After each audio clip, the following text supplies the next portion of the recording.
Salut les amis, c'est Cassius F du Stonbroli. Je suis désolé de ce bruit de ventilateur qui fait un peu comme si on était dans un aéroport, mais il fait une telle chaleur en ce moment que là il m'était vraiment indispensable pour lire le livre, pour lire le chapitre que je vais te lire maintenant. Ce chapitre c'est Physiologie et pathologie dans De la volonté de la nature d'Arthur Schopenhauer. Physiologie et pathologie.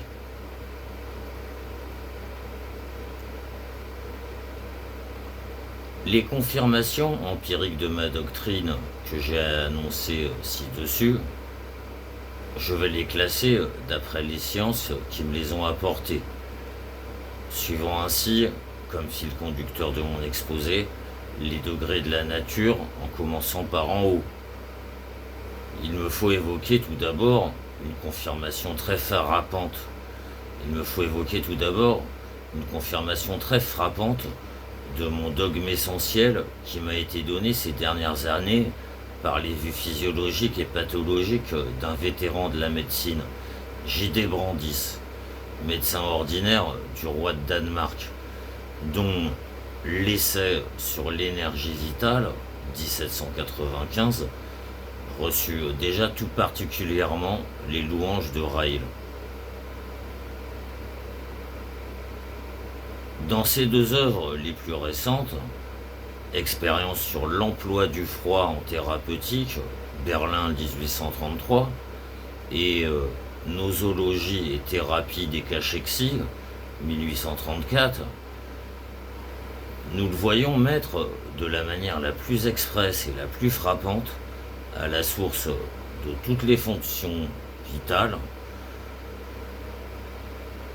Dans ces deux œuvres les plus récentes, Expérience sur l'emploi du froid en thérapeutique, Berlin 1833, et Nosologie et thérapie des cachexie, 1834, nous le voyons mettre de la manière la plus expresse et la plus frappante à la source de toutes les fonctions vitales une volonté de l'organisme, aussi bien à l'état sain que chez le malade, et dont Brandis fait le primum mobile de la vie. Je me dois de confirmer tout cela par des citations directement tirées de ses œuvres. Celles-ci sont tout au plus dans les mains de lecteurs intéressés par la médecine.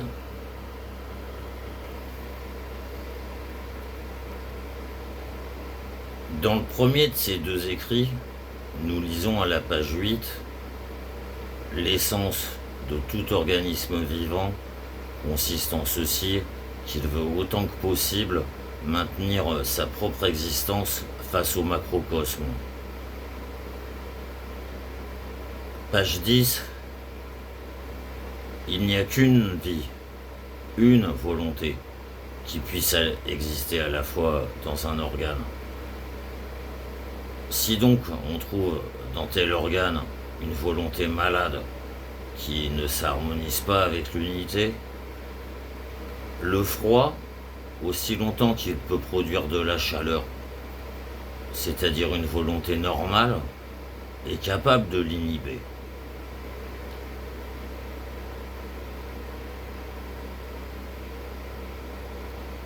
Page 1.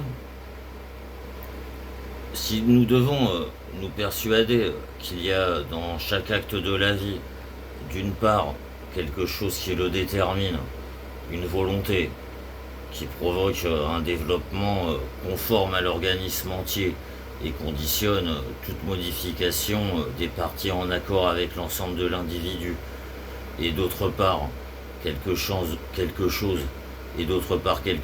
qui demande à être déterminé ou qui se laisse former.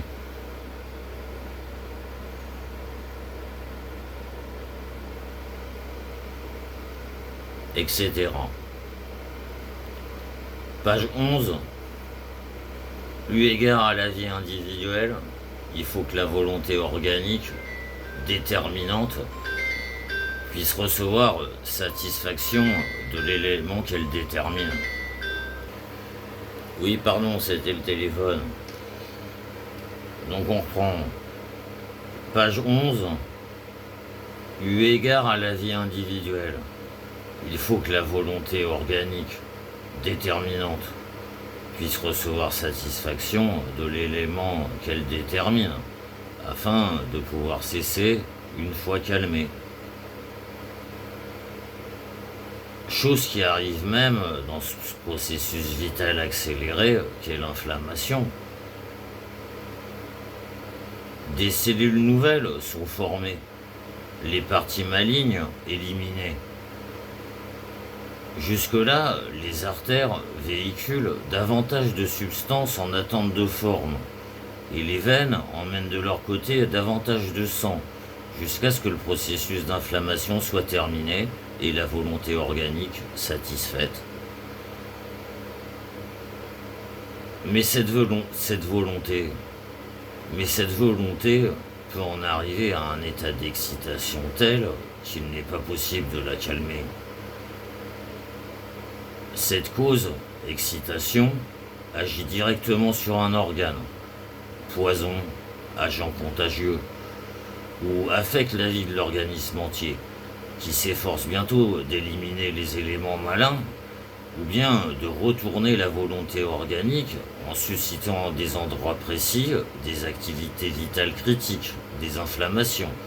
Sinon, il succombe à la volonté non satisfaite. Page 12. La volonté anormale non satisfaite a ainsi sur l'organisme un effet destructeur, sauf dans les cas suivants. A. La vie entière de l'organisme tendant à l'unité, tendance à la conformité de chaque organe par rapport à leur ensemble, amène d'autres activités vitales qui doivent être à leur tour satisfaites. La vie entière de l'organisme tendant à l'unité, tendance à la conformité de chaque organe par rapport à l'ensemble, amène d'autres activités vitales qui doivent être à leur tour satisfaites, chrysélise, et qui étouffent cette volonté, appelée crise complète, crise completae. Si le processus atteint son terme, ou crise incompletae, si la volonté n'est que partiellement détournée. Je répète, la vie entière de l'organisme tendant à l'unité, tendance à la conformité de chaque organe par rapport à l'ensemble, amène d'autres activités vitales qui doivent être à leur tour satisfaites, chrysélise, et qui étouffent cette volonté, appelée crise complète, crise completae, si le processus atteint son terme, ou crise incompletae si la volonté n'est que partiellement détournée. B. Une autre excitation, médicament, produit une autre volonté qui étouffe cette volonté malade. Si nous mettons tout cela dans une seule et même catégorie avec la volonté dont nous avons pris conscience par de représentations, si nous mettons tout cela dans une seule et même catégorie avec la volonté dont nous avons pris conscience par des représentations, tout en précisant bien qu'il ne saurait être question de faire quelque comparaison que ce soit, nous en arrivons à la conviction suivante. Nous tenons là la notion même de la vie unique, illimitée et donc indivisible, qui fait pousser le poil sur le corps humain et peut donner les combinaisons de représentations les plus sublimes selon qu'elles se manifestent dans divers organes plus ou moins doués et exercés. Nous voyons que l'affection la plus violente, volonté insatisfaite, peut être étouffée par une excitation plus forte ou plus faible, etc. Page 18. La température extérieure amène l'élément déterminant. Cette tendance à maintenir l'unité de l'organisme, cette volonté organique sans représentation a modifié son action tantôt dans le même organe, tantôt dans un organe éloigné. Mais qu'elle apparaisse chez un être sain ou chez un être malade, toute manifestation de la vie est une manifestation de la vie organique.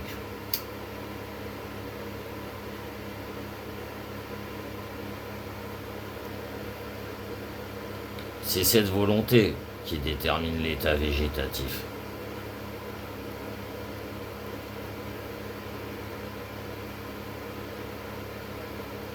Dans l'organisme sain, il y a harmonie avec l'unité de l'ensemble.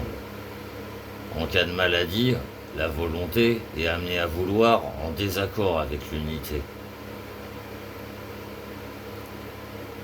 Page 23. Un froid subi appliqué sur la peau supprime sa fonction, refroidissement. Une boisson froide étouffe la volonté organique de l'appareil digestif, excitant au contraire celle de la peau, ce qui amène la transpiration. De même pour la volonté organique malade. Le froid empêche les éruptions cutanées. Le froid empêche les éruptions cutanées, etc. Page 33, on lit encore la fièvre est la participation de tout le processus vital à une volonté malade. Elle est donc au niveau de l'ensemble ce que l'inflammation est pour les différents organes. L'effort de la vie en vue de créer l'effort de la vie en vue de créer quelque chose de déterminé pour satisfaire la volonté malade et éliminer l'élément nuisible.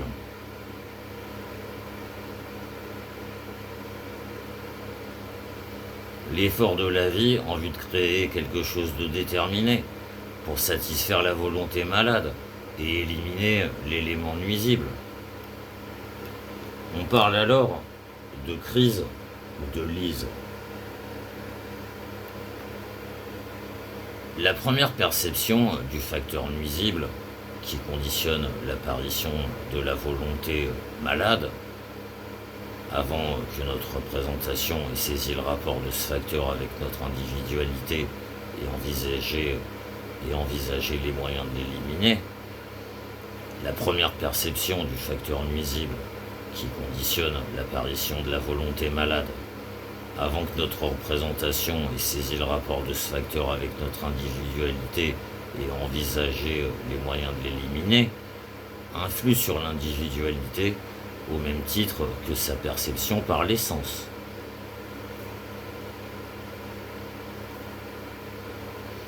La peur surgit avec ses conséquences. Arrêt des fonctions vitales dans le parenchyme et d'abord dans la partie de l'organisme qui est tournée vers le monde extérieur, la peau et les muscles, qui mettent en mouvement l'individualité tout entière, la surface du corps. Tressaillements, frissons, tremblements, douleurs des membres, etc. La différence est la suivante. Dans le second cas, le facteur nuisible accède à la représentation, immédiatement ou progressivement, parce que, mis en parallèle à travers tous les sens avec l'individualité, il détermine ainsi ses rapports avec cette dernière. La différence est la suivante.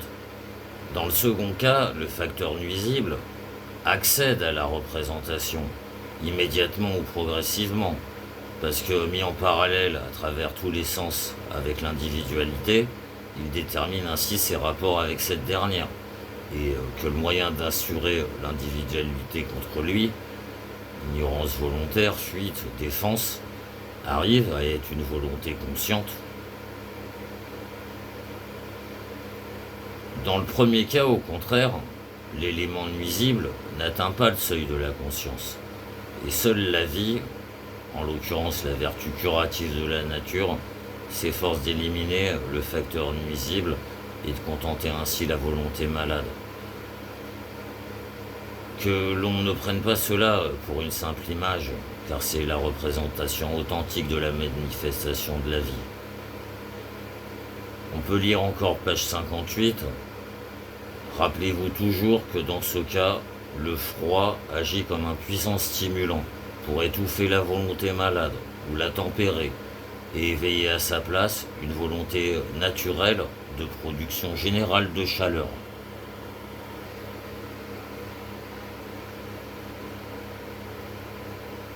On tombe presque à chaque page sur des passages de ce genre. Dans le second des écrits que j'ai cités, l'auteur n'intègre pas aussi souvent son explication par la volonté, vraisemblablement parce qu'il la considère en fait comme une explication métaphysique. L'auteur n'intègre pas aussi souvent son explication par la volonté à ses analyses de détails, mais il ne la conserve pas moins, et même aux endroits où il la donne, il ne l'exprime qu'avec plus de détermination et de clarté. C'est ainsi qu'il parle, au paragraphe 68 et suivant, d'une volonté inconsciente, inséparable de la volonté consciente, primum mobile de toute vie, de la plante comme de l'animal, en ce sens que tout ce qui détermine les processus vitaux dans leur ensemble, les sécrétions, etc., est une attraction ou une répulsion qui apparaît dans tous les organes, dans tous les organes. Paragraphe 71. Toutes les convulsions prouvent que la volonté peut se manifester sans pouvoir marquer de représentation. Paragraphe 72. Partout, nous tombons sur une activité originale, non transmise de l'extérieur. Partout, nous tombons sur une activité originale, non transmise de l'extérieur,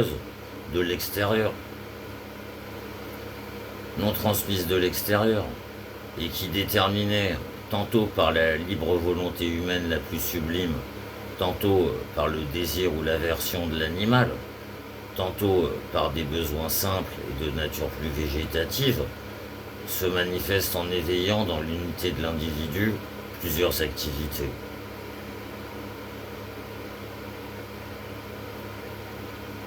Page 96. Une activité originale, non transmise de l'extérieur, apparaît dans toute manifestation de vie. Le troisième facteur de cette activité individuelle est la volonté, la vie même de l'individu. Les nerfs sont les conducteurs de cette activité individuelle. Grâce à elles, forme et proportions sont modifiées selon l'attraction et la répulsion. Page 97. L'assimilation de la matière étrangère forme le sang. Il ne s'agit pas d'une absorption ni d'une exsudation de la matière organique, mais au contraire, le facteur de ce processus est partout l'activité de la volonté, la vie que l'on ne peut ramener à aucun genre de mouvement communiqué par une cause.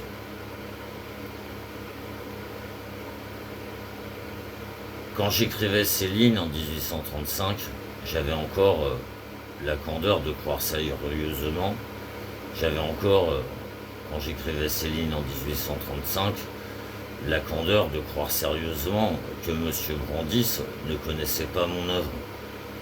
Sans cela, je n'aurais point fait mention de ses écrits, étant donné qu'ils ne seraient pas une confirmation, mais une simple répétition, une application et un développement de ma doctrine sur ce point.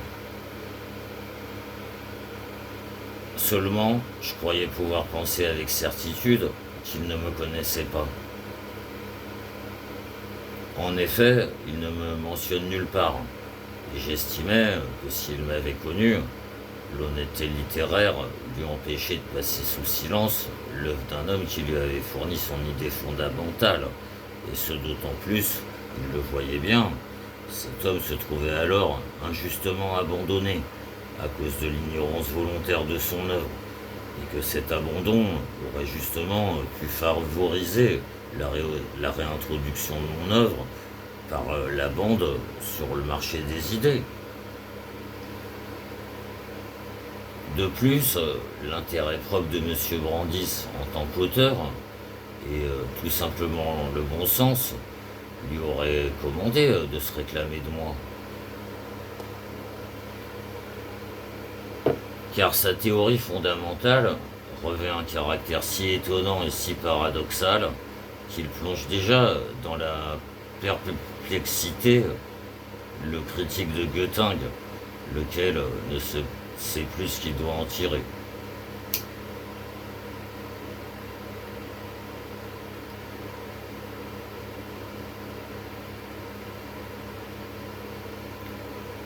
Et cette théorie, M. Brandis ne l'a pas fondée grâce à des preuves ou à un raisonnement inductif, ni établi en fonction de ses rapports avec la connaissance d'ensemble que nous avons de la nature.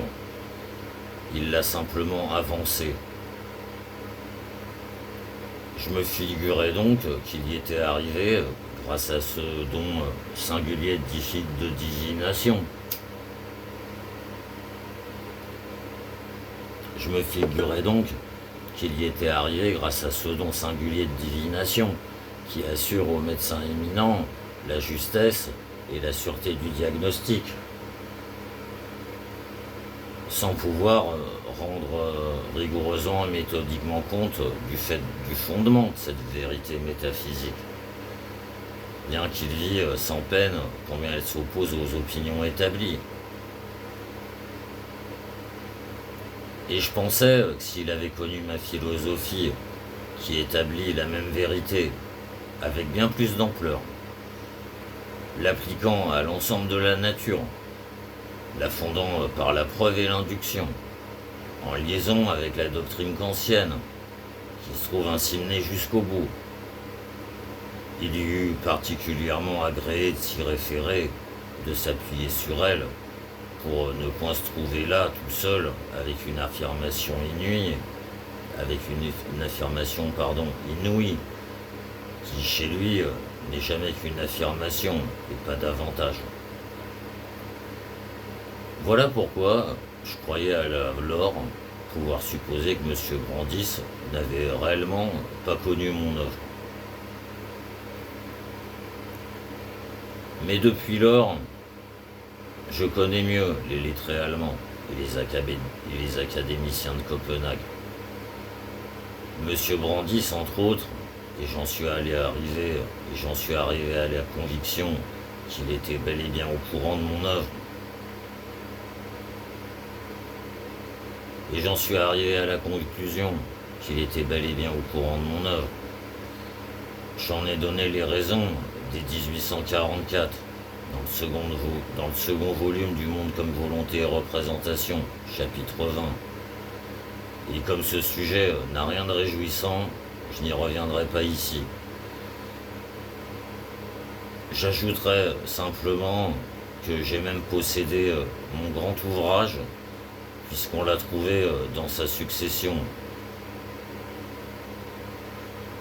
Pardon, j'ajouterai simplement que j'ai acquis de bonnes sources.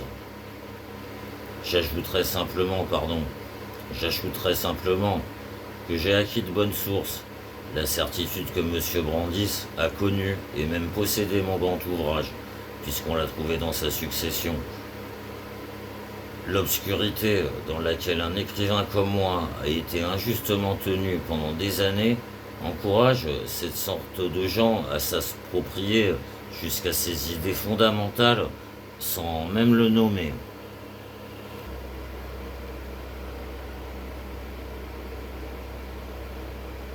Un autre médecin a poussé ce procédé encore plus loin que M. Brandis. Non content de prendre les pensées, il s'est également approprié les termes. Il s'agit de M. Antoine Rosas, professeur titulaire à l'Université de Vienne, lequel, dans le premier volume de son manuel d'ophtalmologie 1830,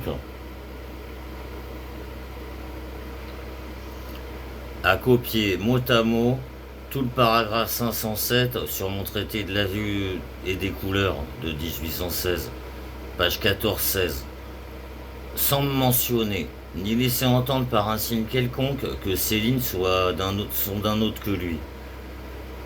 Ce qui suffit à expliquer pourquoi, lorsqu'il recense 21 écrits sur les couleurs et 40 sur la physiologie de l'œil, paragraphe 542 et 567 de son manuel, il s'est bien gardé de citer mon traité.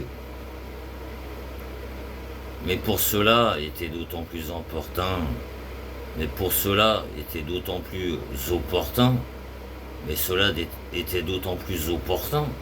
qu'il en a tiré bien des choses pour se les approprier sans me nommer.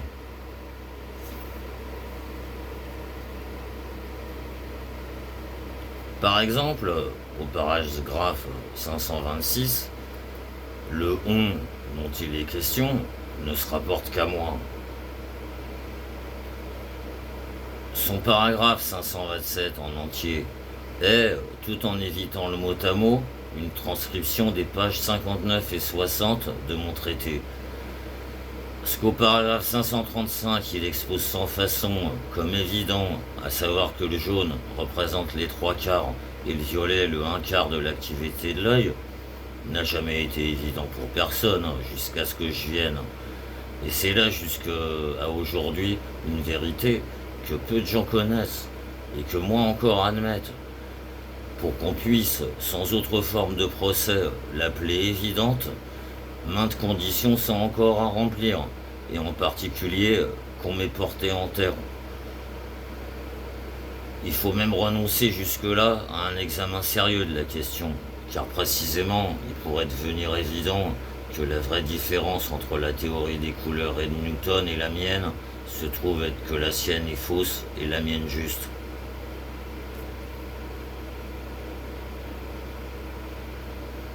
Chose qui ne saurait être que navrante pour les contemporains. Ainsi, sagement, et selon la vieille coutume, on diffère encore pendant quelques années l'examen approfondi de la chose. Monsieur Rosas n'a point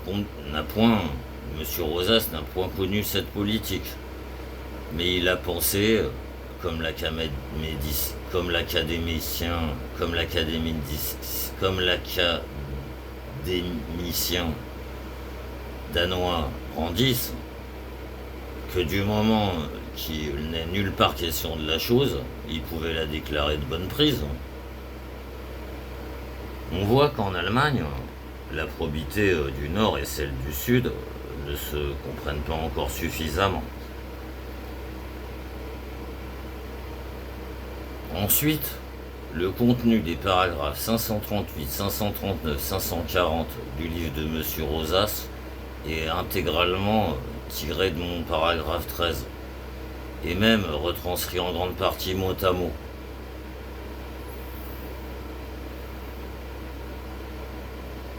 Une fois pourtant, il se voit obligé de mentionner mon traité, au paragraphe 531, où il cite un fait pour lequel il a besoin de caution.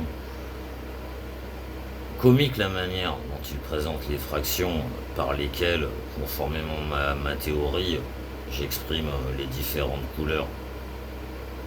Comique la manière dont il présente les fractions par lesquelles, conformément à ma théorie, j'exprime les différentes couleurs.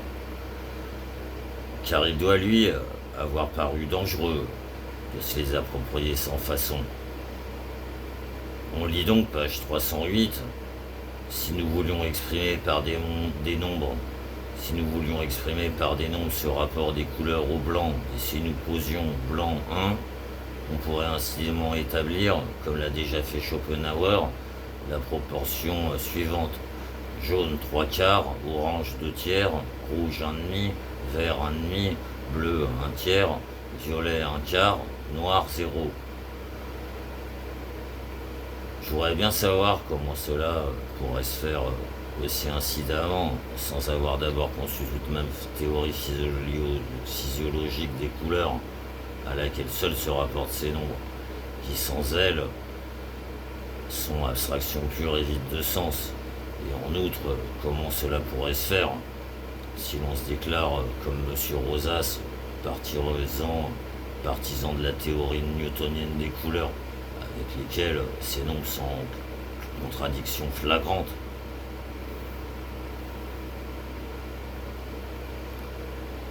Enfin, comment il se fait que depuis des millénaires qu'il y a des hommes qui pensent et écrivent, jamais personne n'a eu l'idée que ces fractions exprimaient les couleurs, à part Monsieur Rosas et moi. Car il n'aurait pas manqué de l'établir absolument de la même façon, même si je l'avais déjà fait par hasard 14 ans plus tôt, ne faisant ainsi que le devancer inutilement. Voilà ce que signifient ces paroles que j'ai citées. On voit que c'est là uniquement une question de vouloir. Or c'est justement dans ces fractions que réside le mystère des couleurs, dont la nature et les différences ne sont véritablement révélées qu'à travers elles. Mais je serais trop heureux si le plagiat était la malhonnêteté suprême qui flétrit la littérature allemande. Il y en a beaucoup d'autres, bien plus profondes et néfastes, face auxquels le plagiat n'est qu'un jeu de pickpocketing par rapport aux crimes capitaux.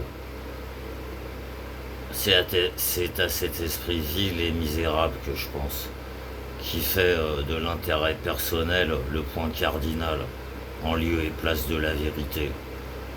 Et l'on découvre l'intention sous le masque de l'intelligence.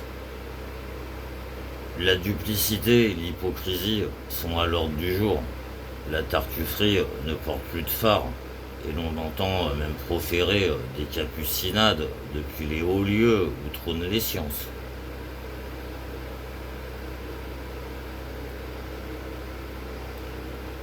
Le terme vénérable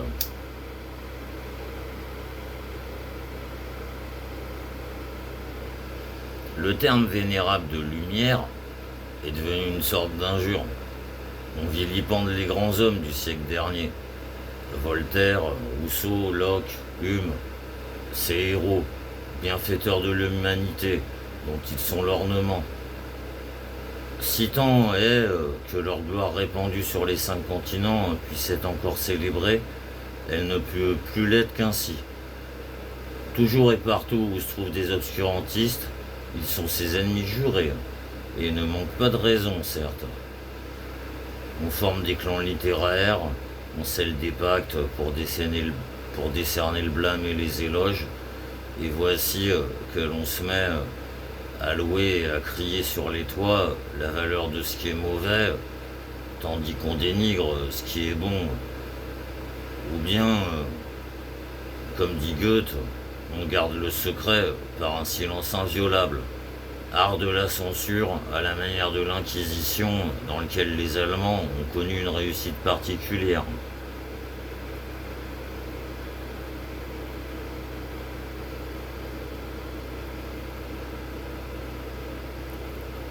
Mais les raisons et les considérations qui amènent tout cela sont d'une espèce trop vile pour que j'entreprenne de les énumérer.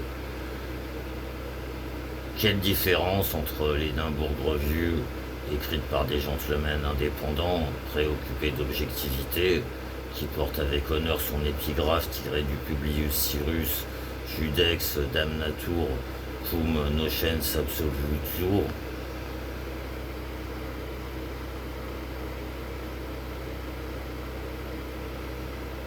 en acquittant le coupable, le juge se condamne lui-même.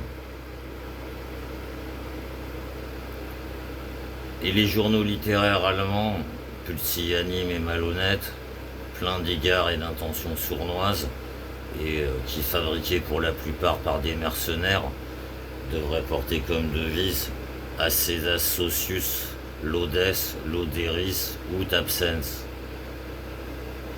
Sois leur associé, faire leur éloge pour qu'ils te fassent le tien quand tu seras absent.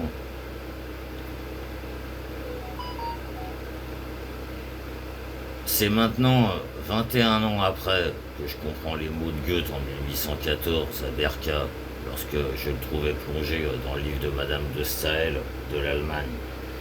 Et lui, dans le courant de la conversation, qu'elle fait une description exagérée de l'honnêteté allemande, chose qui pourrait induire les étrangers en erreur.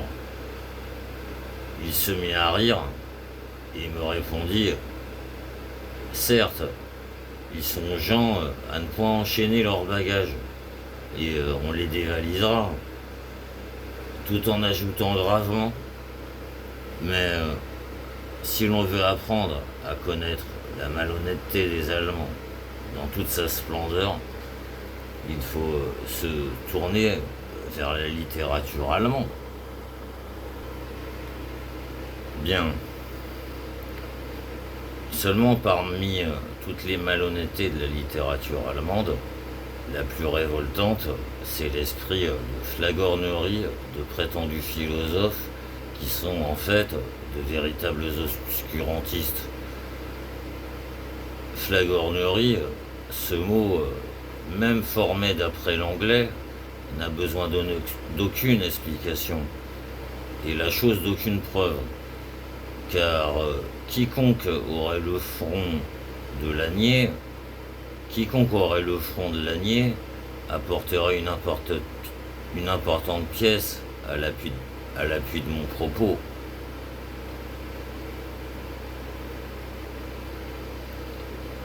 Kant nous a appris qu'il faut traiter l'homme comme une fin et jamais comme un moyen. Il n'avait pas jugé utile de préciser que la philosophie doit elle aussi traiter comme une fin, que la philosophie doit être. Il n'avait pas. Kant nous avait appris qu'il nous faut traiter l'homme comme une fin et jamais comme un moyen. Il n'avait pas jugé utile de préciser que la philosophie doit être elle aussi traitée comme une fin et non pas comme un moyen.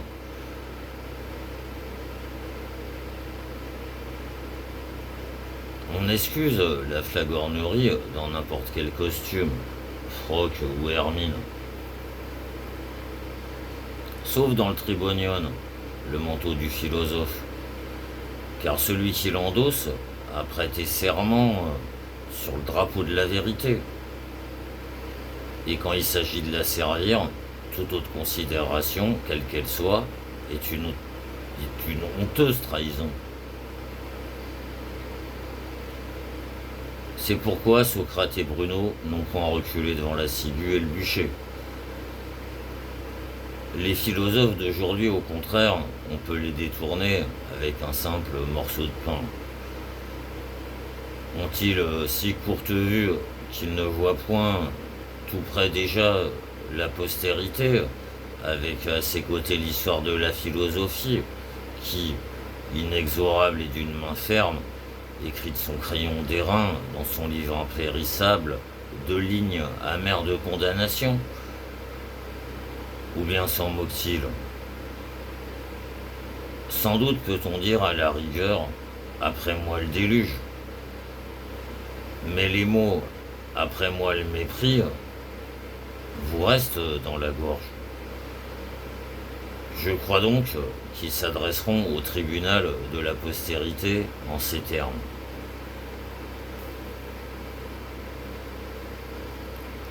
Hélas, chère postérité et chère histoire de la philosophie, vous êtes dans l'erreur si vous nous prenez au sérieux.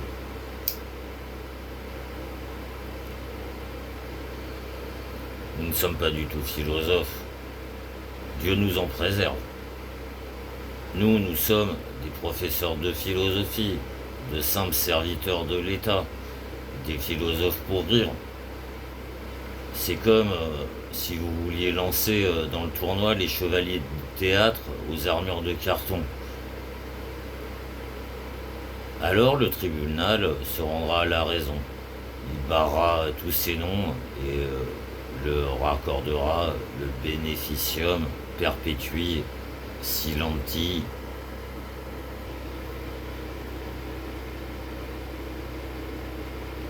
Après cette digression à laquelle, voici 18 ans, m'avait entraîné le spectacle de la flagornerie et de la tartufferie, qui pourtant était loin de fleurir comme aujourd'hui. Je reviens à la partie de ma doctrine que M. Brandis est venu confirmer, à défaut de la reconnaître. Pour y ajouter quelques éclaircissements auxquels se joindront ensuite quelques confirmations apportées par la physiologie.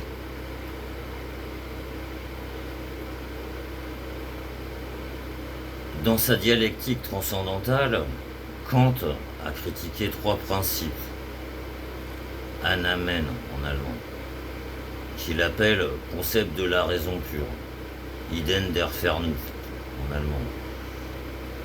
Dans sa dialectique transcendantale, Kant a critiqué trois principes, qu'il appelle concept de la raison pure et qu'il a, par voie de conséquence, écarté dans la philosophie théorique. Jusqu'à la transformation complète de la philosophie grâce à ce grand esprit, ils avaient toujours fait obstacle à une explication profonde de la nature. En ce qui concerne notre propos, cet obstacle était ce qu'il appelle l'idée d'âme, cet être métaphysique dans l'absolue simplicité duquel connaissance et volonté étaient inséparablement unies et pour toujours mêlées. Tant qu'elle avait cours, toute physiologie, toute physiologie philosophique était impossible. D'autant plus qu'il fallait poser en même temps son corrélat, la matière réelle et purement passive, substrat du corps, comme être existant en soi, comme chose en soi. C'est donc la faute de cette idée d'âme si au début du siècle dernier, le célèbre chimiste et physiologue George Ernst Stahl est passé à côté de la vérité dont il était si proche. Il l'aurait atteinte si à la place de l'anima rationalis,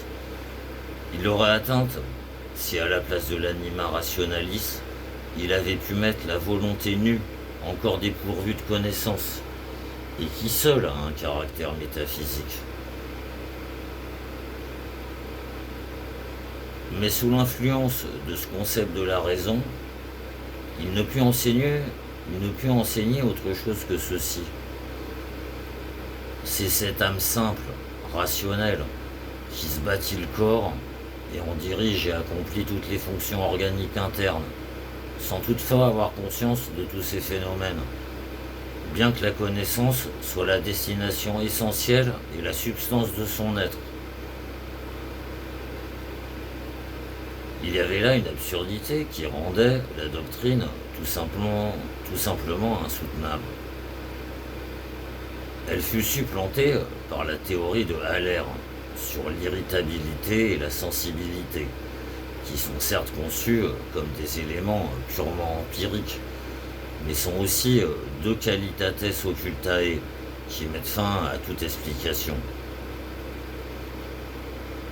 Le mouvement du cœur et des entrailles fut attribué à l'irritabilité. Quant à l'anima rationalis, elle demeura en paix dans son auréole d'honneur et de dignité, comme un hôte étranger dans la demeure du corps dont elle habite la mansarde.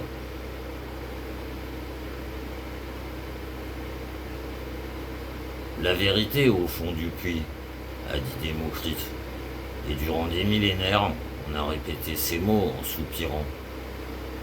Mais ce n'est pas étonnant, dès l'instant où on lui donne sur les doigts, aussitôt qu'elle fait mine de sortir.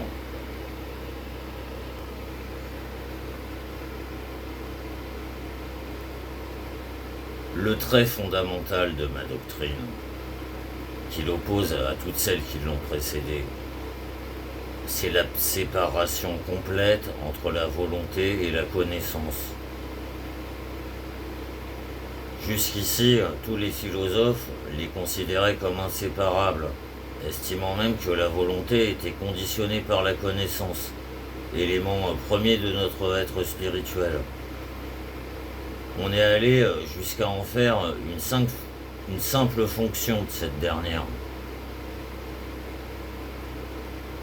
Mais cette séparation, cette analyse du moi ou de l'âme, si longtemps considérée comme simple en deux composantes hétérogènes, est pour la philosophie ce que fut pour la chimie l'analyse de l'eau, même si cela ne doit être connu que plus tard. Chez moi, l'élément éternel et indestructible de l'homme, celui qui par conséquent constitue en lui le principe vital, ce n'est point l'âme, mais si je puis me permettre une expression chimique, le radical de l'âme. Et ce radical, c'est la volonté.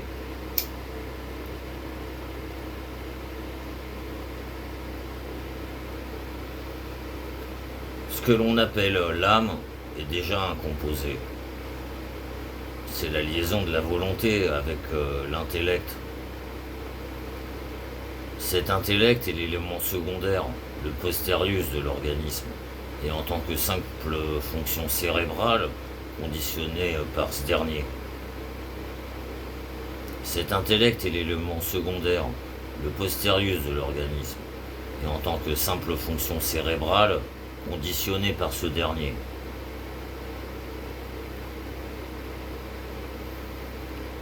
Par contre, la volonté est primaire. C'est le prius de l'organisme, dont elle est la condition.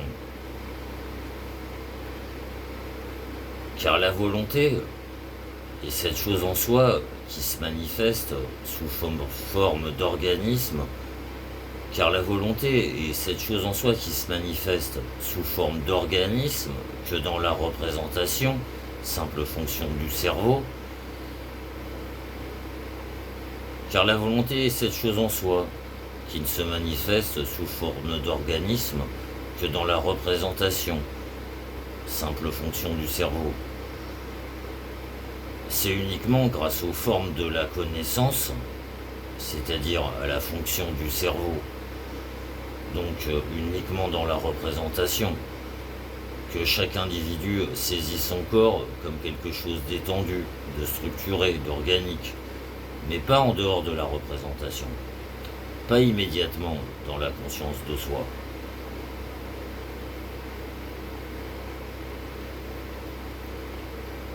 De même que les actions du corps ne sont que les différents actes de la volonté qui se réfléchissent dans la représentation, de même leur substrat, la forme de ce corps, en est l'image globale. Ainsi, dans toutes les fonctions organiques du corps, autant que dans ses actions extérieures, c'est la volonté qui constitue l'agence. La physiologie véritable, à son apogée, démontre que l'élément spirituel de l'homme, la connaissance, est un produit de son physique. C'est à Cabanis, plus qu'à aucun autre, que revient ce mérite. Mais la métaphysique véritable nous enseigne qu'à son tour, cet élément physique n'est que le produit, ou plus exactement, le phénomène d'un élément spirituel, la volonté. Voir que la matière elle-même est fonction de la représentation dans laquelle seule elle existe.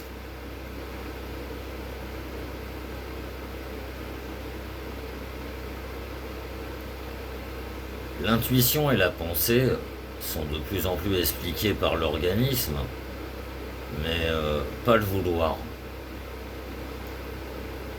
Au contraire, c'est l'organisme que l'on explique à partir de ce dernier, comme je le démontre dans la rubrique qui suit. Je pose donc en premier la volonté comme chose en soi, la volonté comme chose en soi.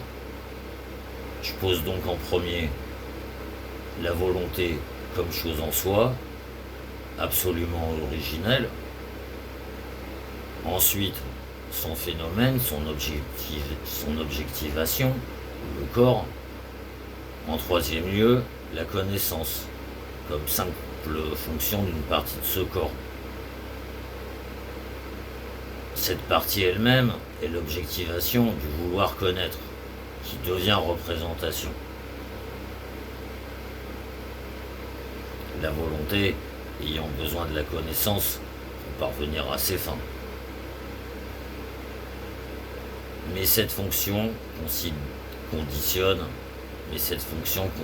à son tour le monde entier comme représentation. Donc également le corps lui-même, dans la mesure où il est objet. Et même la matière en général, en tant qu'elle est présente uniquement dans la représentation. Mais cette fonction conditionne à son tour le monde entier comme représentation, donc également le corps lui-même, dans la mesure où il est objet, et même la matière en général, en tant qu'elle est présente uniquement dans la représentation. Car lorsque on réfléchit bien, un monde objectif sans un sujet dans la conscience duquel il existe est quelque chose de tout bonnement impensable.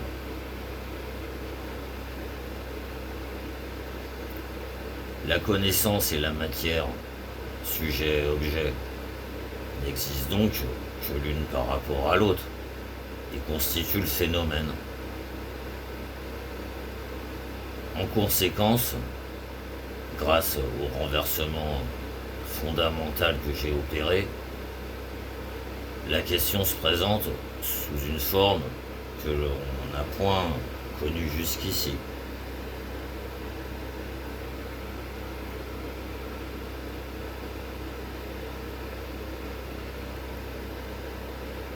Quand la volonté agit et se manifeste vers l'extérieur, dirigée sur un objet que saisit l'intellect, et donc passée par le médium de la connaissance, tout le monde la reconnaît et lui donne son nom. Mais ce n'en est pas moins elle qui est à l'œuvre dans les processus, mais ce n'en est pas moins elle, la volonté, qui est à l'œuvre dans les processus intérieurs qui sont la condition de ses actions extérieures, qui créent et entretiennent la vie organique et son substrat. Circulation, sécrétion et digestion viennent également d'elle. Mais on ne l'a reconnue que là où elle quitte l'individu pour s'appliquer au monde extérieur, qui à partir de ce moment-là est saisi intuitivement à cet effet. C'est justement pour cela que l'on a considéré la connaissance comme sa condition première, son élément constitutif. C'est justement pour cela que l'on a considéré la connaissance comme sa condition première, son élément constitutif, voire sa substance, et commis ainsi le plus grand mot grec, je ne sais pas, qui signifie ce qui suit à la place de ce qui précède. Confusion par inversion de la cause et de l'effet, de tous les temps. C'est justement pour ça que l'on a considéré la connaissance comme sa condition première, son élément constitutif, voire sa substance, et commet ainsi la confusion par inversion de la cause et de l'effet, de tous les temps.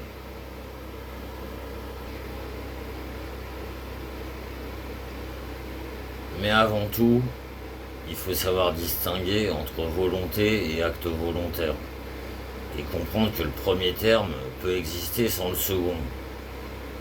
C'est là toute ma philosophie. La volonté s'appelle acte volontaire quand elle est éclairée par la connaissance, c'est-à-dire lorsqu'elle a pour cause de son action des motifs, donc des représentations. Autrement dit, en parlant objectivement, lorsque l'influence extérieure qui détermine l'acte est transmise par un cerveau, on peut définir le motif comme une excitation extérieure, sous l'influence de laquelle naît tout d'abord une image dans le cerveau, et grâce à cette image, la volonté exécute l'action elle-même, une action extérieure du corps. Chez l'espèce humaine, Cette image peut être remplacée par un concept qui s'est formé à partir d'images primitives de cette sorte, en laissant de côté leurs différences. Chez l'espèce humaine, cette image peut être remplacée par un concept qui s'est formé à partir d'images primitives de cette sorte, en laissant de côté leurs différences, et qui n'a donc plus de forme intuitive, mais se trouve seulement caractérisée et fixée par des mots. Et comme l'influence des motifs n'est absolument pas liée au contact, ils peuvent mesurer les uns contre les autres leur capacité d'action sur la volonté, c'est-à-dire qu'ils permettent un certain choix.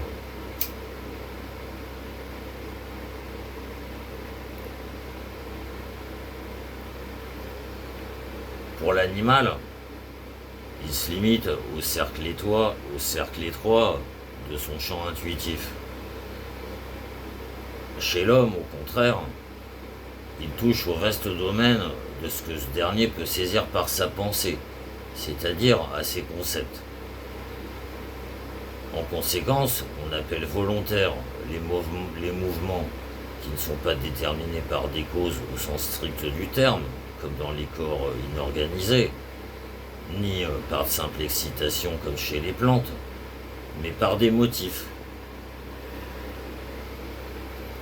Seulement ces derniers présupposent la connaissance en tant que médium des motifs, à travers lequel se manifeste la causalité, sans préjudice toutefois de la nécessité qui les caractérise par ailleurs.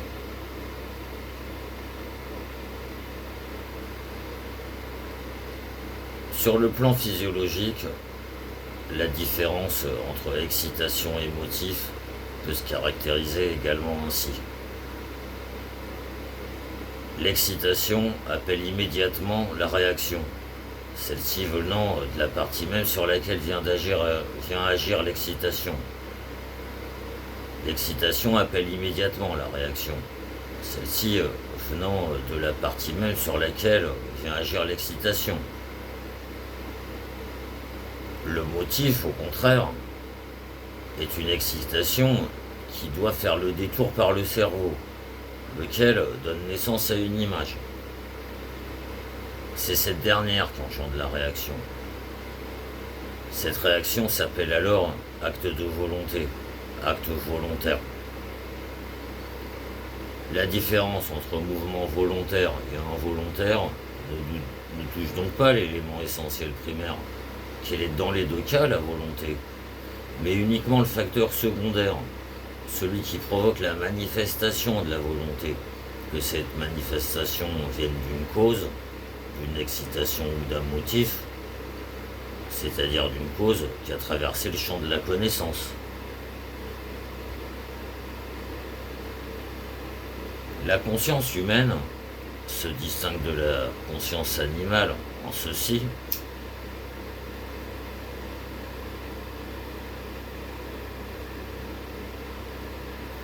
la conscience humaine se distingue de la conscience animale en ceci qu'elle ne contient pas seulement des représentations intuitives, mais aussi des concepts abstraits, lesquels, indépendants des données temporelles, agissent de façon concomitante et juxtaposée, ce qui a rendu possible la réflexion, c'est-à-dire le conflit des motifs.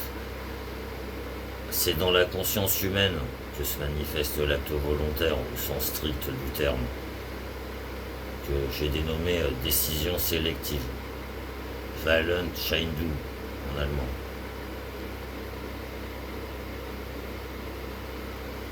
C'est dans la conscience humaine que se manifeste l'acte volontaire au sens strict du terme, que j'ai dénommé décision sélective,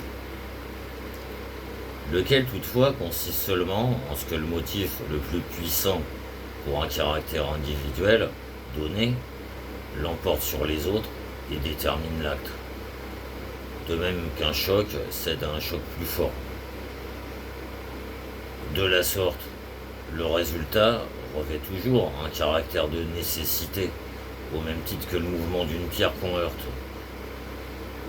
Sur ce point, les grands penseurs de tous les temps sont d'accord sans hésiter.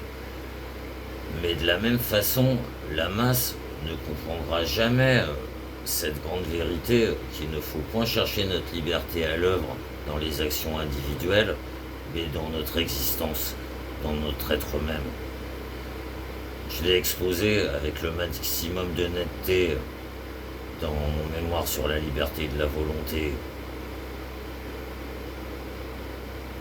Ainsi, ce qu'on appelle le liberum arbitrium indifferentiae, comme marque distinctive des mouvements issus de la volonté, est absolument inadmissible, car c'est affirmer la possibilité d'effets sans cause.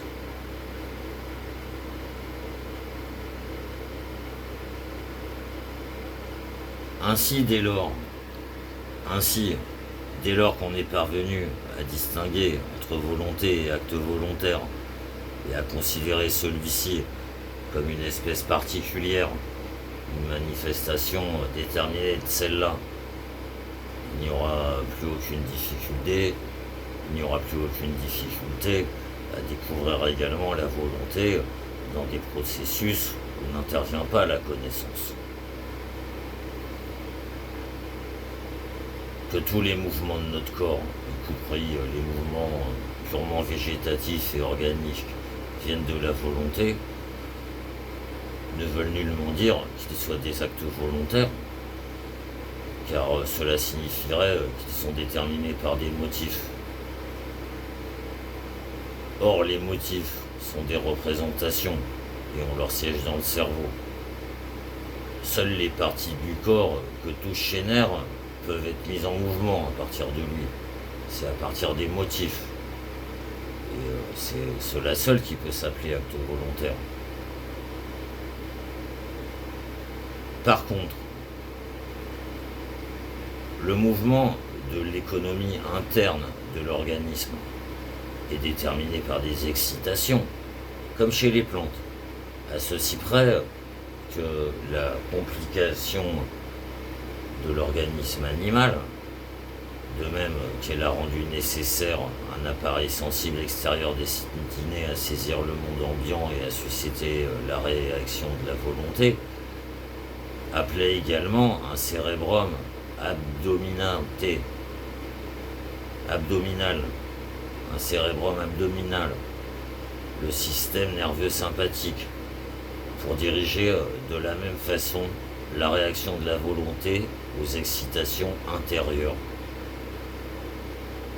Le premier pourrait se comparer au ministère des Affaires étrangères, le second à celui de l'intérieur. Mais la volonté demeure le monarque, qui est omniprésent.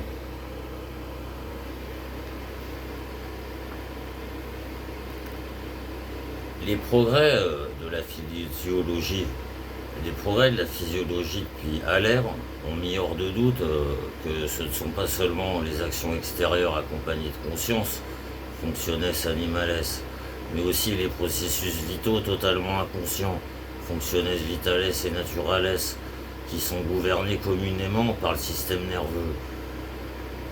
Ainsi, pour ce qui est de la prise de conscience, la différence réside uniquement dans le fait que celles-là sont régies par des nerfs qui partent du cerveau, alors que ceux-ci dépendent de nerfs communiquant non pas directement avec ce centre principal du système nerveux tourné essentiellement vers l'extérieur, mais avec de petits centres subalternes, les centres nerveux, les ganglions et leurs autres lacs, qui président comme gouverneurs à la destinée des différentes provinces du système nerveux et dirige les processus internes parmi des excitations internes. De même que le cerveau dirige les actions extérieures selon des motifs externes. Ces centres reçoivent des impressions de l'intérieur et réagissent en conséquence, de même que le cerveau enregistre des représentations et décide en fonction d'elles, sauf que chacun d'entre eux possède son champ d'action limité. Là-dessus repose la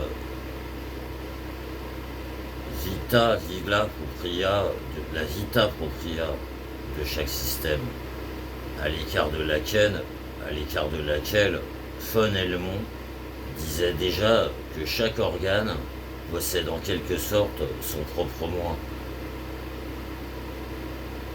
Par là s'explique aussi la continuation de la vie dans des parties de l'organisme sectionnées, chez les insectes, les reptiles et d'autres animaux inférieurs, dont le cerveau n'a pas tellement de prépondérance par rapport aux ganglions des différentes parties.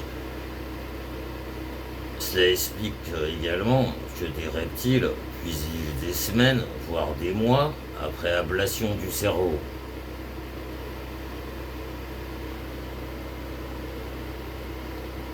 L'expérience la plus sûre nous apprend que dans les actions accompagnées de conscience et dirigées par le centre principal du système nerveux, l'agent est en réalité la volonté qui nous est connue dans la conscience la plus immédiate et d'une toute autre manière que le monde extérieur.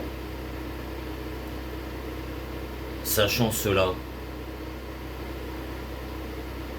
nous ne pouvons quand même pas nous empêcher de penser que les actions venues précisément de ce système nerveux, mais dirigées par ces centres subalternes et qui entretiennent constamment le processus vital, sont elles aussi des manifestations de la volonté. D'autant que la raison pour laquelle elles ne sont pas accompagnées de conscience, comme les premières, nous est parfaitement connue.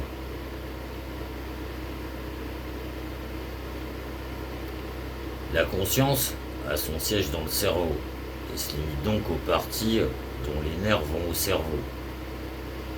Elle disparaît d'ailleurs si on sectionne ces nerfs.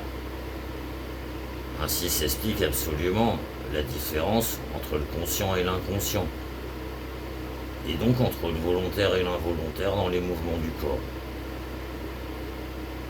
Il ne reste aucune raison de supposer au mouvement deux sources totalement différentes, d'autant plus que principiae praeter necessi latem tal latem non sunt multiplicanda. Il ne faut point multiplier les principes sans nécessité.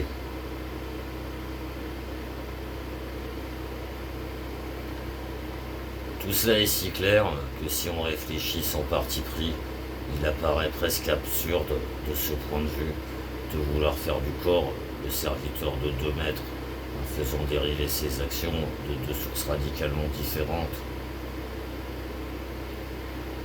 On attribue le mouvement des bras et des jambes, des yeux, des lèvres, du gosier, de la langue, du poumon, des muscles du visage et du ventre à la volonté. Par contre, en ce qui concerne les mouvements du cœur, des veines, le péristaltisme, l'absorption des villosités intestinales et des glandes, et tous les mouvements qui servent aux sécrétions, on les fait venir d'un tout autre principe qui nous est inconnu et à jamais caché, et qu'on baptise vitalité, arché, spiritus animales, force vitale, instinct vital autant dire.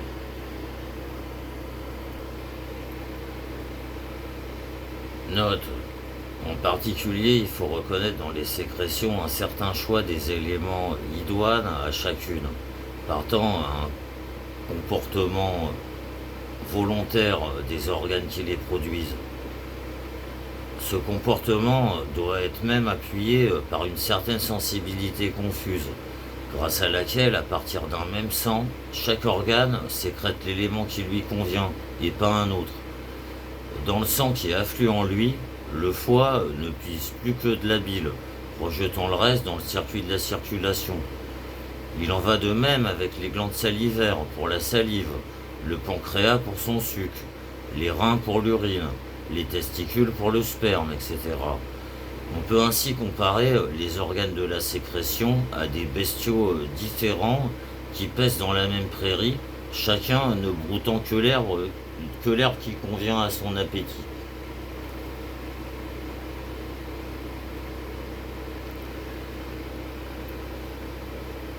Il est à la fois curieux et instructif de voir comment l'excellent Treviranus, dans son livre Les manifestations et les lois de la vie organique, s'efforce de déterminer chez les animaux inférieurs, infusoires et zoophytes, quels mouvements sont volontaires et quelles ondes sont, comme il dit, automatiques ou physiques, c'est-à-dire uniquement à caractère vital. Il suppose donc dans son raisonnement qu'il a affaire à deux sources originelles différentes du mouvement, alors qu'en réalité, les unes comme les autres viennent de la volonté, la seule différence étant qu'ils sont déterminés par une excitation ou bien par un motif, c'est-à-dire transmis ou non par un cerveau, excitation qui peut d'ailleurs être simplement interne ou externe. Chez plusieurs animaux déjà élevés dans la hiérarchie, crustacés et même poissons, Treviranus découvre une coïncidence complète entre les mouvements volontaires et vitaux, par exemple déplacement et respiration. Preuve manifeste de leur nature et de leur origine commune.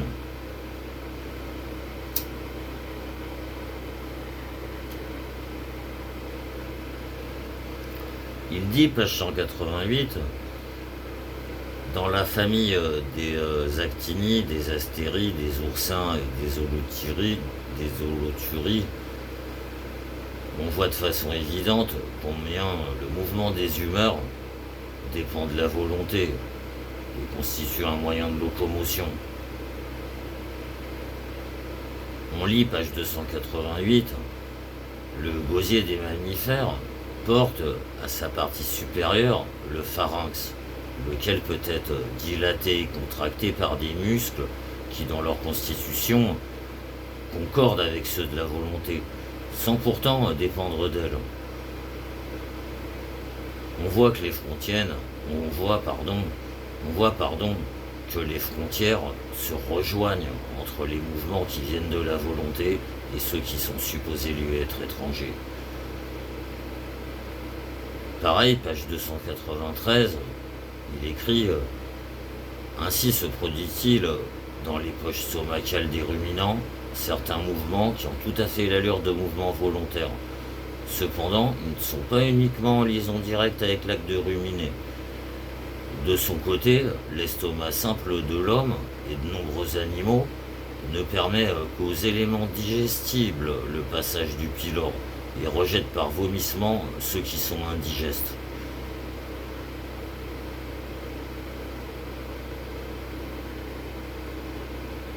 Il y a encore des preuves particulières indiquant que les mouvements déterminés par des excitations, mouvements involontaires, viennent de la volonté aussi bien que les mouvements déclenchés par des motifs, mouvements volontaires. Tels les cas où le même mouvement dépend tantôt d'une excitation, tantôt d'un motif, comme par exemple le rétrécissement de la pupille.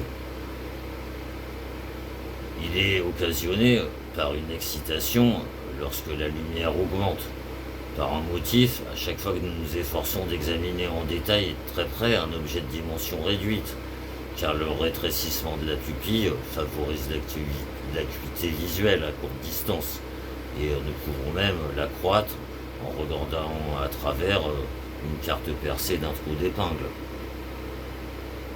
Inversement, nous dilatons la pupille quand nous regardons au loin. Comme le même mouvement du même organe, comment le même mouvement du même organe viendrait-il alternativement de deux sources radicalement différentes?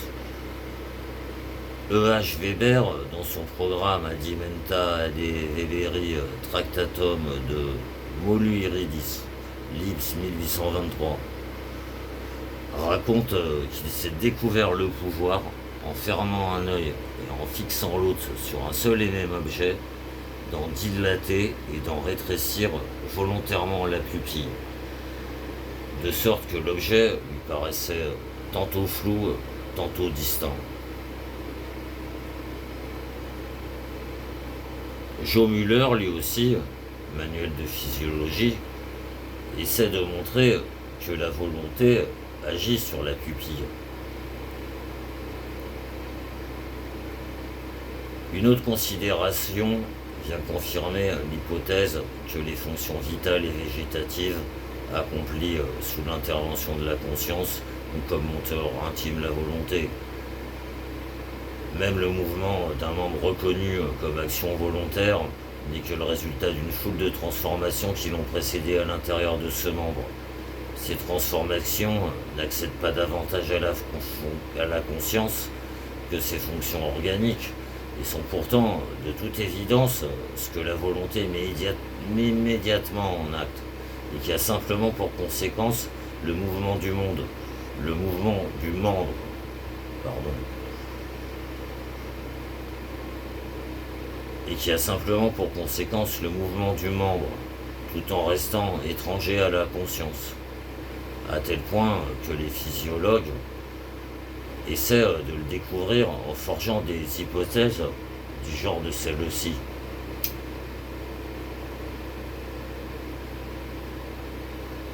Le tendon et la fibre musculaire sont contractés par une modification du tissu cellulaire du muscle, opérée par précipitation de l'humeur sanguine contenue dans le muscle, et qui devient lymphe. Le tendon et la fibre musculaire sont contractés par une modification du tissu cellulaire du muscle, opérée par précipitation de l'humeur sanguine contenue dans le muscle, et qui devient lymphe. Cette modification est déterminée, cependant, par l'intervention des nerfs. Et c'est cette intervention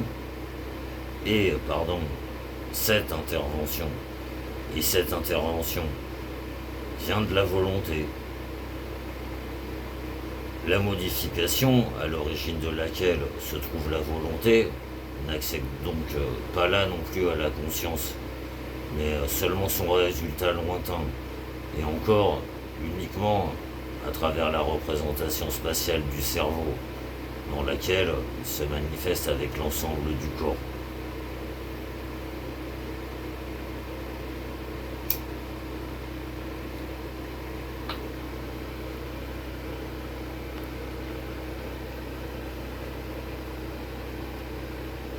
Quant à conclure que dans cette échelle causale ascendante, le dernier maillon est la volonté, les physiologues n'y seraient jamais parvenus par la voie de leurs hypothèses et de leurs recherches expérimentales, mais ils le savent d'un tout autre côté.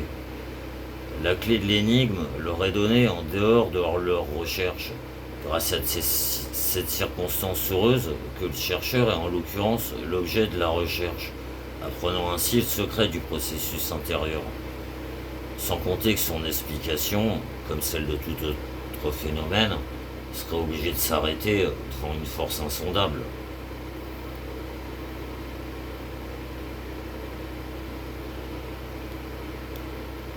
Et inversement, si nous possédions,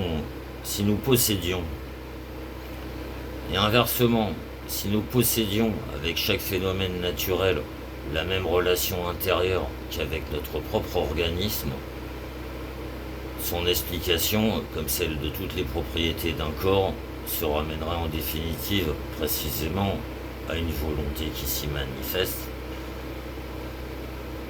La distinction, en effet, ne réside point dans la chose elle-même, mais seulement dans notre relation avec la chose. Partout où l'explication des phénomènes physiques s'achève, elle achoppe sur un facteur métaphysique. Et partout où ce facteur se dévoile à une connaissance immédiate, on tombe comme ici sur la volonté.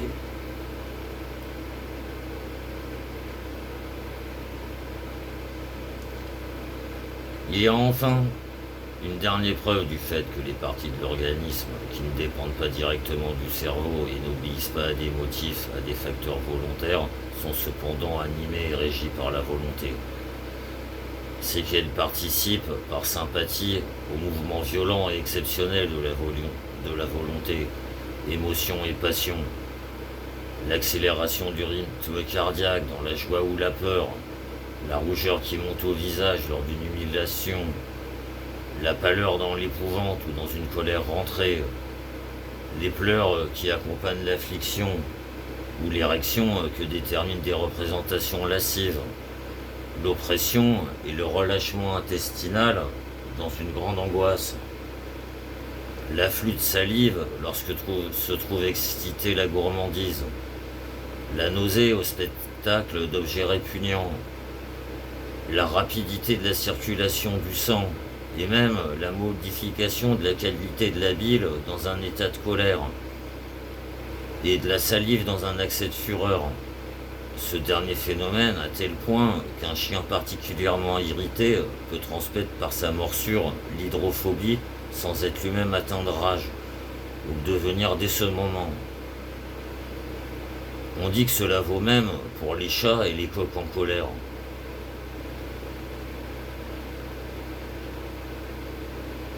En outre, un chagrin persistant mine profondément l'organisme, et la frayeur, aussi bien qu'une joie soudaine, peut avoir des conséquences mortelles. En revanche, tous les phénomènes et modifications internes qui touchent uniquement l'intellect et n'intéressent pas la volonté, quelle que soit d'ailleurs leur ampleur et leur importance, n'exercent aucune influence sur le mouvement de l'organisme, sauf qu'une activité trop intense et prolongée de l'intellect fatigue le cerveau, épuisant peu à peu l'organisme, qui finit par succomber. Ce qui nous prouve de rechef que la connaissance est de nature secondaire et n'est que la fonction organique d'une partie de l'individu, un produit de la vie, mais ne constitue pas la quintessence de notre être. Ce qui nous prouve de rechef que la connaissance est de nature secondaire et que la fonction organique d'une partie de l'individu, un produit de la vie, que la fonction organique d'une partie de l'individu, un produit de la vie, mais ne constitue pas la quintessence de notre être, n'est point la chose en soi, métaphysique, incorporelle, éternelle, comme la volonté. Celle-ci ne s'épuise pas, ne vieillit pas, n'a pas à apprendre, ne se perfectionne pas par l'exercice. Elle est la même chez l'enfant et le vieillard, toujours une et identique à elle-même, et en chaque individu, son caractère est invariable. Étant l'élément essentiel, elle est aussi la constante, présente par conséquent dans l'animal aussi bien qu'en nous-mêmes, car elle ne dépend pas, comme l'intellect, du degré de perfection organique, mais en tant que composante essentielle, elle est une même chose dans tous les êtres animés, comme intimement par les uns comme par les autres. En conséquence, l'animal connaît tous les états affectifs de l'homme. Joie, tristesse, peur, colère, amour, haine, désir, jalousie, etc.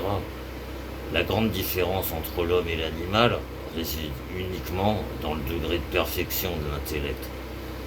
Mais ceci nous mènerait trop loin. C'est pourquoi je renvoie le lecteur au Monde comme volonté et représentation, volume 2, chapitre 19.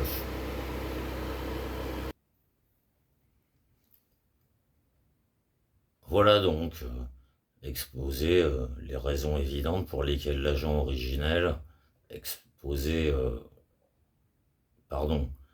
Voilà donc exposer les raisons évidentes pour lesquelles l'agent originel, dans le mécanisme interne de l'organisme, est précisément la volonté qui gouverne les actions extérieures du corps et qui se dévoile comme volonté uniquement parce qu'elle traverse la conscience, ayant besoin de cette fonction de l'entremise de la connaissance dirigée vers l'extérieur. Dès lors, rien d'étonnant à ce que, en dehors de Brandis, quelques autres physiologues aient reconnu plus ou moins clairement cette vérité à travers leurs recherches purement empiriques. Meckel, dans ses archives de physiologie, volume 5, parvient par la méthode entièrement empirique et en toute impartialité à ce résultat que la vie végétative, la naissance de l'embryon, l'assimilation de la nourriture, la vie des plantes, sont à considérer en fait comme des manifestations de la volonté, et que même l'attraction de l'aimant en a toutes les apparences. L'hypothèse, dit-il, d'une certaine volonté libre dans chaque mouvement de vie pourrait peut-être se justifier. La plante semble se tourner volontairement vers la lumière, etc. Le volume est de 1819. Mon ouvrage venait de paraître. Il est pour le moins incertain qu'il ait eu quelque influence sur Meckel, ou même qu'il ait été seulement connu de lui.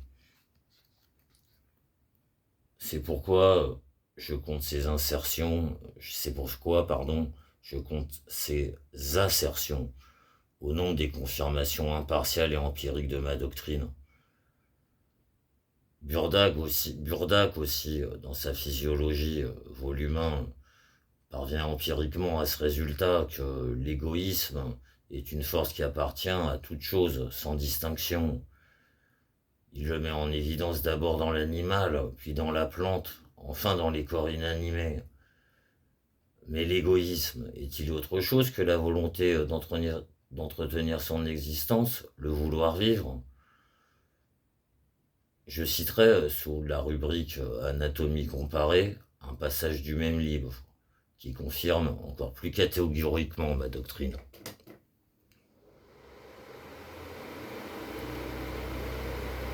Cette théorie de la volonté comme principe vital commence à se répandre aussi dans les cercles les plus vastes de la médecine et trouve audience chez ses plus jeunes représentants.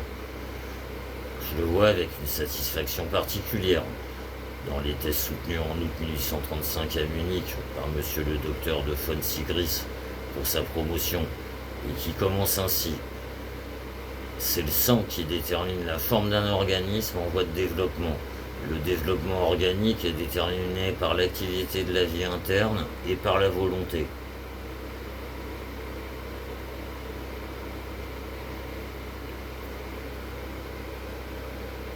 Il me reste à mentionner une confirmation curieuse et inattendue de cette partie de ma doctrine.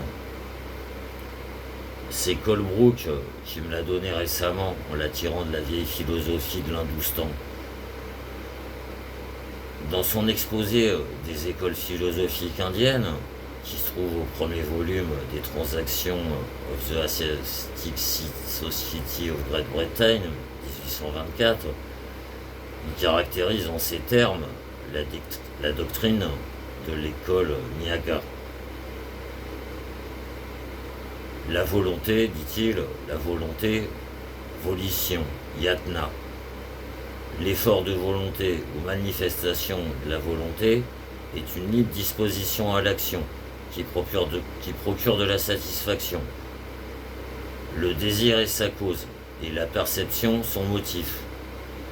On distingue deux sortes d'efforts de volonté perceptibles.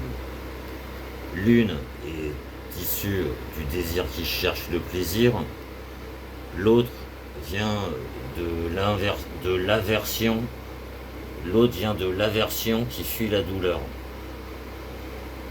Il y a encore un genre qui échappe à la sensation et à la perception, mais que l'on déduit par analogie avec les actions volontaires. Il y a encore un genre qui échappe à la sensation et à la perception, mais que l'on déduit par analogie avec les actions volontaires. Elle comprend les fonctions animales qui sont déterminées par la force invisible. Manifestement, le terme de fonction animale doit être pris ici non au sens physiologique, mais au sens populaire. La vie organique est donc incontestablement dérivée de la volonté. Une indication semblable de Colebrook se trouve dans son compte-rendu sur les Védas, Asiatic Researches, où on peut lire « Assu est un vouloir inconscient qui produit un acte nécessaire à l'entretien de la vie, comme la respiration, etc. Assu est un vouloir inconscient qui produit un acte nécessaire à l'entretien de la vie, comme la respiration, etc. »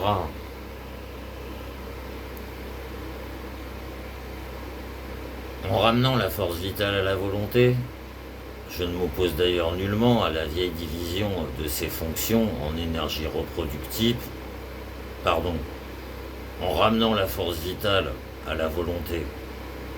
Je ne m'oppose d'ailleurs nullement à la vieille division de ses fonctions en énergie reproductrice, irritabilité et sensibilité. Elle demeure une distinction profonde et donne sujet à d'intéressantes considérations.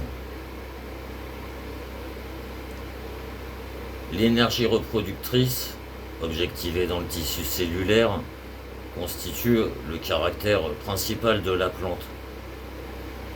Elle est l'élément végétal de l'homme.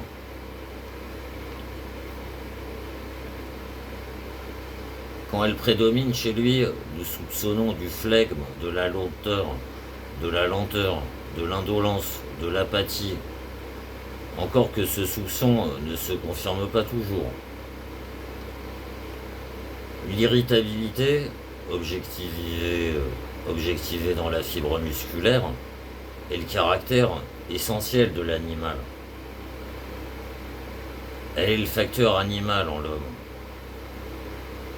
Quand elle prédomine en lui, il fait habituellement preuve d'habileté, de force et de courage, c'est-à-dire presque d'aptitude aux efforts corporels et à la guerre, spartiate. Presque tous les animaux à sang chaud, et même les insectes, dépassent l'homme de loin pour ce qui est de l'irritabilité. C'est dans l'irritabilité que l'animal prend le plus vivement conscience de son existence. C'est pourquoi il exulte dans ses manifestations. Il s'en retrouve une trace chez l'homme dans la danse. La sensibilité, objectivée dans les nerfs, est le caractère essentiel de l'homme, le facteur spécifiquement humain en lui. Aucun animal sur ce plan ne peut se comparer à lui, même de loin. Lorsqu'elle domine, elle donne naissance au génie athénien. Par conséquent, l'homme de génie est homme à un degré supérieur. On peut expliquer ainsi pourquoi certains génies n'ont pas voulu reconnaître comme hommes les autres individus, avec leur physionomie monotone et le cachet commun de la banalité, car ils ne trouvaient en eux rien qui leur ressemblât, et tombèrent dans l'erreur bien naturelle de croire que leur propre nature était la normale. C'est en ce sens que Diogène cherchait des hommes avec sa lanterne. Le génial Colel dit « Entre mille, j'ai trouvé un homme, mais pas une seule femme parmi tous. » Et Gracian, dans son Criticon, qui est peut-être la plus grande et la plus belle allégorie jamais écrite, dit « Mais le plus étonnant fut que dans tout le pays, même dans les villes les plus populeuses, ils ne trouvèrent pas un seul homme. Au contraire, tout était peuplé de lions, de tigres, de léopards, de loups, de renards, de singes, de bœufs, d'ânes, de cochons. Nulle part un homme. Plus tard seulement, ils apprirent que les rares hommes qu'il y avait, pour se cacher et ne pas voir ce qui se passait, s'étaient retirés dans ces solitudes qui auraient justement dû être la demeure des bêtes sauvages. C'est par la même raison que s'explique le penchant commun de tous les génies à la solitude. Ils y sont poussés par la différence qui les sépare des autres hommes, et elle est embellie par leur richesse intérieure. Car il en est des hommes comme des diamants. Seuls les plus grands peuvent faire des solitaires. Ceux du commun doivent s'assembler et rechercher un effet de masse.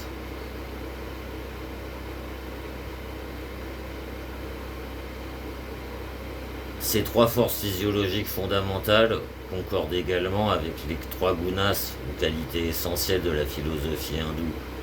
Tamas guna, apathie, stupidité, correspond à l'énergie reproductrice.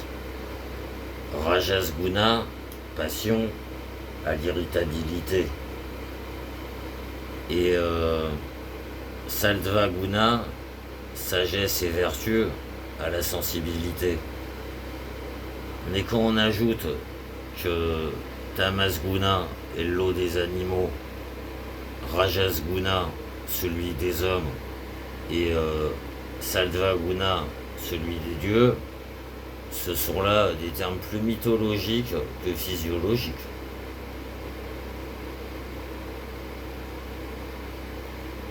Le sujet de cette rubrique se trouve également traité au chapitre 20 du second volume du Monde comme volonté et représentation, intitulé Objectivation de la volonté dans l'organisme animal, et donc je recommande la lecture comme complément au présent exposé. Dans les parergas, c'est le paragraphe 94 dans les parergas du second volume qui se rapporte à la question. Je précise également que les passages de mon traité sur les couleurs, cités plus haut, pages 14 et 15, se rapportent à la première édition, mais qu'il en paraîtra bientôt une deuxième, avec pagination différente.